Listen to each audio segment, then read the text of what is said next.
know. Big meat injection. Halo semuanya, selamat datang di Oversimplified Movies dan yang mau kita bahas kali ini adalah film berjudul Trainspotting tahun 1996. Film ini bercerita tentang seorang pemuda dengan gaya hidup yang sembrono dan upayanya untuk menjadi orang yang lebih baik. Pertama-tama, mari kita berkenalan dengan tokoh-tokoh penting yang ada di film ini. Sick Boy merupakan seorang filsuf pecandu narkoba dengan tingkat solidaritas yang rendah. Bagby, seorang pecandu alkohol yang anti narkoba tapi sangat temperamental. Spud, seorang pecandu narkoba baik hati dengan tingkat solidaritas yang tinggi. Tommy, pemuda yang jujur, hobi main bola dan gak pakai narkoba. Swanee, seorang bandar narkoba. Allison, wanita pecandu narkoba yang sangat murah hati.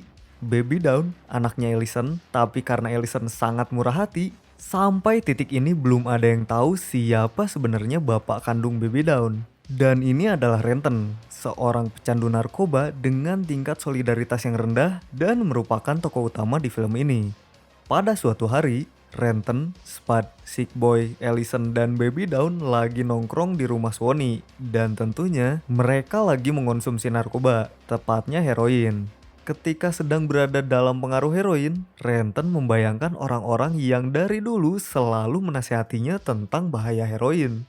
Renton yang mau introspeksi diri, berdiri, bilang ke Swanee kalau dia berkomitmen untuk gak makan narkoba lagi. Waktu Swanee nawarin Renton 1 dosis heroin untuk yang terakhir kalinya, Renton menolak dan langsung pergi dari rumah Swanee.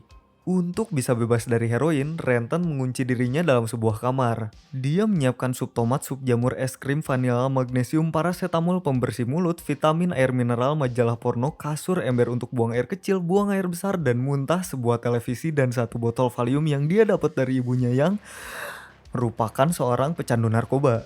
Dan hal terakhir yang dia perlukan adalah 1 dosis terakhir heroin untuk menghilangkan rasa sakit sampai Valium yang dia minum bekerja. 1 detik kemudian, pintu yang tadinya terpaku sekarang kebuka lagi. Kemudian Renton memesan heroin dari seorang bandar narkoba. Bukannya dapat heroin, dia malah dapat opium supositoris yang langsung dimasukin ke pantatnya. Karena efek samping dari heroin yang sebelumnya dia pakai, Renton sembelit langsung mencari sebuah toilet di bar dan buang air besar. Dia lupa kalau tadi dia masukin opium lewat anus. Karena opium itu sangat berharga baginya, dia langsung memakai celana dan ngobok-ngobok kloset. Setelah itu dia mengunci dirinya dalam ruangan dan beberapa hari kemudian Renton terbebas dari narkoba. Renton yang udah bebas narkoba ketemu lagi sama teman-temannya. Dia menemui Sick Boy yang ternyata berhenti makan narkoba di waktu bersamaan dengan Renton. Dan Spud ternyata sedang akan melakukan wawancara kerja. Di sini Spud kelihatan gugup banget dan gak percaya diri. Oleh karena itu, Renton ngasih dia tepung yang ajaibnya bikin Spud bisa percaya diri. Malahan terlalu percaya diri. Dan karena terlalu percaya diri, lamaran kerjanya pun ditolak. Renton pergi ke rumah Tommy untuk minjem DVD bola. Tapi secara nggak sengaja, dia menemukan DVD yang judulnya video rekaman Tommy dan pacarnya. Karena penasaran, ya dipinjemlah DVD itu tanpa sepengetahuan Tommy tentunya. Di rumah, Renton dan Sick Boy menonton pergelutan intim antara Tommy dan pacarnya. Setelah menonton video itu, libido Renton meningkat dan untuk menurunkan libidonya, dia pergi ke tempat dugem bersama Bagby, Sick Boy, Tommy, dan Spud. Di sana dia melihat seorang gadis manis bernama Diane. Waktu Diane keluar dari tempat dugem, Renton membuntutinya, mempraktekkan skillnya dalam menggoda, dan malam itu pun mereka berdua berkopulasi. Di malam itu, 3 hal terjadi. Renton dan Diane berkopulasi, Tommy dan pacarnya akhirnya menyadari kalau DVD mereka udah gak ada. Dan seperti yang kita tahu, DVD rekaman mereka lagi dipinjam Renton. Karena insiden ini, Tommy dan pacarnya putus. Spud awalnya sih mau berkopulasi juga, tapi karena terlalu mabuk, dia ketiduran. Pagi harinya, Renton mendapati bahwa Diane merupakan gadis yang masih di bawah umur. Dan tentunya itu bikin dia takut. Karena kalau ketahuan, dia bakal masuk penjara. Spud yang semalam terlalu mabuk mendapati bahwa semalam dia boker di celana. Dia keluar bawa spray dan selimut yang semalam kena ee. Tadinya sih dia mau nyuci itu spray sama selimut, tapi ibu dari pacarnya maksa untuk nyuci selimut dan spraynya, dan alhasil inilah yang terjadi. Semua hal buruk yang terjadi membuat Renton, Spud, dan Sick Boy kembali ke heroin. Karena mereka pengangguran, sedangkan heroin itu nggak gratis, alhasil mereka menggunakan segala cara buat dapat modal untuk beli heroin. Nyolong aki mobil, heroin. Nyolong duit orang tua, heroin. Nyolong obat, heroin. Nyolong TV, heroin. Dan Tommy yang depresi karena putus dari pacarnya, pada akhirnya minta Renton buat beliin dia heroin. Awalnya Renton nolak, tapi setelah Tommy menawarkan uang, otomatis Renton langsung setuju. Suatu hari, Allison tiba-tiba teriak histeris dan ternyata Baby Dawn meninggal. Gak tahu udah berapa lama. Sebabnya apa? Mungkin dia meninggal karena terlalu banyak menghirup kontaminasi asap rokok atau asap hasil penggorengan heroin. Atau mungkin juga Allison keasikan pakai heroin sampai lupa ngurus bayinya. Sebenarnya nggak dikasih tahu sebab pastinya apa, tapi ada satu hal yang bisa dipastikan setelah musibah itu. Akhirnya, Renton dan juga kita dikasih tahu secara implisit kalau ayah dari Baby Dawn adalah Sick Boy. Setelah menerima musibah tersebut, mereka semua lagi-lagi menginjeksikan heroin ke tubuh mereka untuk menghilangkan rasa sakit dan melupakan realita. Hari-hari mereka lalui dengan mencuri dan heroin sampai pada suatu hari, Spud dan Renton ketangkep basah lagi nyolong. Karena hal ini, Spud masuk penjara selama 6 bulan dan Renton diharuskan untuk menjalani proses rehabilitasi. Dalam proses rehabilitasi, sebagai ganti heroin, Renton diberikan 3 dosis metadon per hari. Namun tentunya itu nggak cukup. Dan pada akhirnya lagi-lagi dia kembali ke tempat Sony dan tentunya heroin. Injeksi terakhir ini membuat Renton overdosis. Oleh karena itu, Sony membawa Renton keluar, manggil taksi, dan Renton diantar ke rumah sakit. Singkat cerita, orang tua Renton menjemputnya dari rumah sakit, menidurkannya di kamar, habis itu ngurung dia supaya mereka bisa memantau Renton untuk rehabilitasi mandiri. Renton sakau dan mulai halusinasi. Halu, halu, halu, halu, halu. Dan beberapa hari kemudian, sekali lagi Renton terbebas dari heroin. Khawatir dan keadaan Tommy, Renton mengunjunginya dan seperti yang diduga, Tommy yang sekarang merupakan pecandu heroin memiliki gaya hidup yang sangat berbeda dari sebelumnya.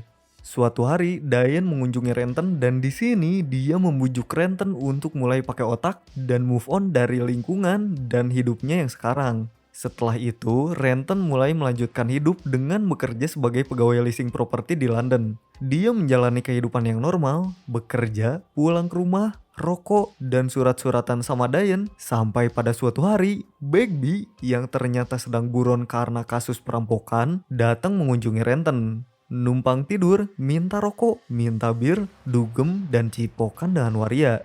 Intinya, Bagby menjadi parasit dalam kehidupan Renton. Gak sampai di situ, Sick Boy yang sekarang berprofesi sebagai germo dan pengedar narkoba datang dan pastinya ikut-ikutan jadi parasit. Setelah sekian lama terbebani oleh Bagby dan Sick Boy, Renton pada akhirnya muak dan membiarkan Bagby dan Sick Boy untuk menginap di salah satu kamar apartemen milik perusahaan tempat dia kerja. Tapi tak lama setelah itu, mereka berdua menyerang orang yang awalnya mau nyewa kamar tersebut. Karena insiden ini, Renton dipecat, dan bertepatan setelah kejadian itu, mereka mendengar kabar bahwa Tommy udah meninggal dunia karena toksoplasma dari kucing yang tadinya dia mau kasih ke mantannya buat balikan. Setelah melayat Tommy, Sick Boy mengajukan permintaan kepada teman-temannya untuk ikut udunan buat beli 2 kilo heroin seharga 4.000 pound sterling yang nantinya akan dijual di London dengan harga mahal. Awalnya Renton nolak, tapi karena dorongan dari teman-temannya, pada akhirnya dia ikut udunan. Sebelum membeli barang, tentunya kualitas barang harus diuji, dan karena beberapa alasan, pada akhirnya Renton terpilih sebagai quality tester. Setelah mendapati bahwa yang mereka beli adalah barang berkualitas tinggi, mereka pun berangkat ke London untuk menjual heroin tersebut, dan tak lupa di jalan menuju London, Sick Boy, Spud, dan Renton lagi-lagi heroin. Singkat cerita, mereka berhasil menjual heroin tersebut seharga 16.000 euro. Kemudian mereka merayakan pencapaian itu dengan sedikit alkohol di bar lokal. Waktu lagi ngambil beberapa gelas bir, Bagby menyenggol seseorang dan sedikit birnya tumpah. Walaupun orang itu udah minta maaf, Bagby tetap nggak terima dan langsung mukulin orang itu sampai berdarah. Di sini kekesalan Renton ke Bagby semakin jadi-jadi, tapi dia tetap bisa menahan diri. Malam harinya, ketika mereka semua tidur dalam satu ruangan, Renton bangun, cuci muka, dan langsung membawa tas berisi 16.000 euro dan pergi dari sana. Di akhir film dia bilang kalau dia ngelakuin itu karena memang teman-temannya layak untuk dikhianatin. Bagby yang brengsek dan Sick Boy yang merupakan pengkhianat sama seperti Renton. Tapi untuk Spud, karena dia baik hati, dia ninggalin 4.000 euro untuk Spud. Dan di sini lagi-lagi Renton berkomitmen kalau pengkhianatan ini merupakan hal buruk terakhir yang dia lakukan. Setelah ini, dia akan berhenti jadi orang jahat, bebas dari narkoba, punya pekerjaan tetap, berkeluarga, dan menjalani hidup normal. Katanya. Oke, jadi hikmah dari film ini adalah tentunya jangan pakai narkoba. Karena seperti yang kita lihat dari film ini, walaupun narkoba, dan saya akan mengutip Ellison, merupakan ejakulasi terindah dalam hidupnya, tapi seperti yang kita lihat di film ini, narkoba juga akan jadi pelarian yang sangat merugikan. Bikin kamu ketergantungan, bokeh, bego, dan yang harus diingat adalah kamu bisa merugikan orang-orang di sekitar kamu. Bisa kita lihat dari nasibnya Baby Dawn. Saya undur diri, sampai jumpa di video selanjutnya.